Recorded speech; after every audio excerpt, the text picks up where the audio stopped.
ગુજરાત સરકાર દ્વારા GMERS medical કોલેજની ફીમાં કરવામાં આવેલ તોતિંગનો ભાવ વધારાનો આમ આદમી પાર્ટીએ વિરોધ કર્યો છે। મેડિકલ શિક્ષણ ફીમાં તોતિંગ વધારાનો સમગ્ર ગુજરાતમાં વિદ્યાર્થીઓ ફી વધારાનો વિરોધ કરી રહ્યા છે, ત્યારે સરકારના નિર્ણયના વિરુદ્ધમાં આજે આમ આદમી પાર્ટી દ્વારા ગુજરાતના દરેક જિલ્લામાં કલેક્ટર કચેરી ખાતે આવેદનપત્ર આપી વિરોધ પ્રદર્શન કરવામાં આવ્યું અને ફી વધારો પાછો ખેંચવાની માંગ કરવામાં આવી હતી।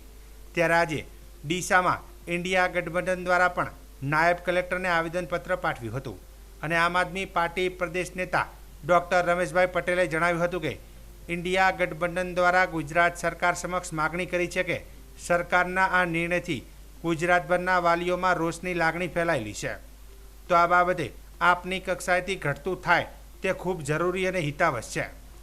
ગુજરાત રાજ્યના તમામ વિદ્યાર્થીઓ કે જે તબીબી અભ્યાસ કરવા માટે ઉત્સુક છે તેમજ તેમના વાલીઓ અને તબીબી શિક્ષણના સાર્વત્રિક હિતોને ધ્યાનમાં રાખી ગુજરાત સરકાર દ્વારા લાદવામાં આવેલો આ તોતિંગનો ફી વધારો તાત્કાલિક અસરથી પાછો ખેંચાય તે માગણી કરવામાં આવી હતી અને સરકાર દ્વારા જો ભાવ વધારો પાછો નહીં ખેંચાય તો ઇન્ડિયા ગઠબંધનના ડૉક્ટર રમેશભાઈ પટેલ સહિત જગદીશભાઈ મોદી દ્વારા ગુજરાત સરકાર સામે ઉગ્ર આંદોલન કરવાની ફરજ પડશે તેવી ચીમકી પણ ઉચ્ચારવામાં આવી હતી। આજે ઇન્ડિયા ગઠબંધન એટલે કે આમ આદમી પાર્ટી અને કોંગ્રેસ દ્વારા જે ભ્રષ્ટ ભારતીય જનતા પાર્ટીએ ગુજરાતમાં મેડિકલ ક્ષેત્રમાં એટલે કે જીએમઈઆરએસમાં જે ફી વધારો કર્યો છે એના વિરોધમાં આવેદનપત્ર અમે આપ્યું છે અને એ ફી વધારો પાછો ખેંચવા માટે અમે સરકારને ઉગ્ર રજૂઆત કરીએ છીએ।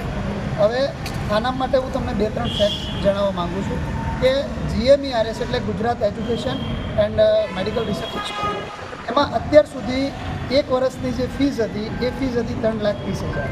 હવે એ વધારી અને જે હું વાત કરું છું તમને એ જનરલ કોટાની વાત કરું છું એ વધારી 5.5 લાખ રૂપિયા કરી દીધી અને મેનેજમેન્ટ કોટા જે અત્યાર સુધીની ફીસ હતી એ ફીસ હતી 9 લાખ રૂપિયા જે વધારીને 17 લાખ રૂપિયા કરવામાં આવ્યું। એનો મતલબ કે તમારે જનરલ કોટામાં ડૉક્ટર બનવું હોય તો જે પહેલાં તમારે 14 થી 15 લાખ રૂપિયા થતા હતા એ 25 લાખ રૂપિયા કરવામાં આવ્યા।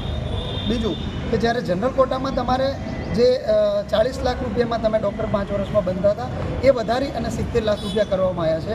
હવે તમે વિચાર કરો કે ગરીબ વર્ગનો દીકરો, એક ગરીબ વર્ગની દીકરી, એક મધ્યમ મિડલ ક્લાસ ફેમિલીમાંથી આવતું બાળક શું લાગે આટલા પૈસામાં ડૉક્ટર બની શકશે?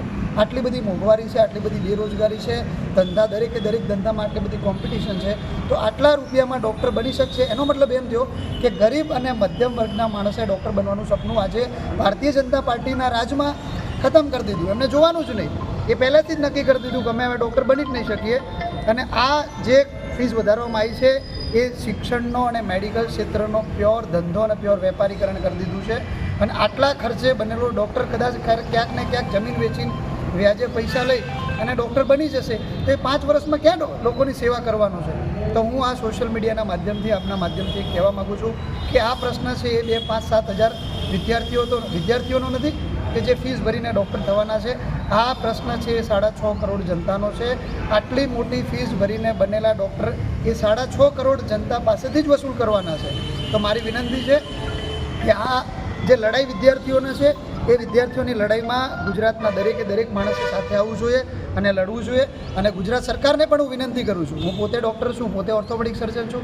2002 એટલે કે 22 વર્ષ પહેલાં હું જ્યારે ભણતો હતો ત્યારે 1400 સીટો હતી, એમાં 850 સીટો હતી એ ગવર્મેન્ટ હતી અને 350 થી 400 હતી એ પ્રાઇવેટ મેડિકલ કોલેજો। હવે એની સામે આજે 22 વર્ષ પછી હકીકતમાં સરકારી સીટો વધવી જોઈએ, ઓછા પૈસામાં ડૉક્ટર સરકારે બનાવવા જોઈએ। મને ખબર નથી પડતી કે સરકારને ઓછા રૂપિયામાં ડૉક્ટર બનાવવામાં ક્યાં પેટમાં દુખે છે।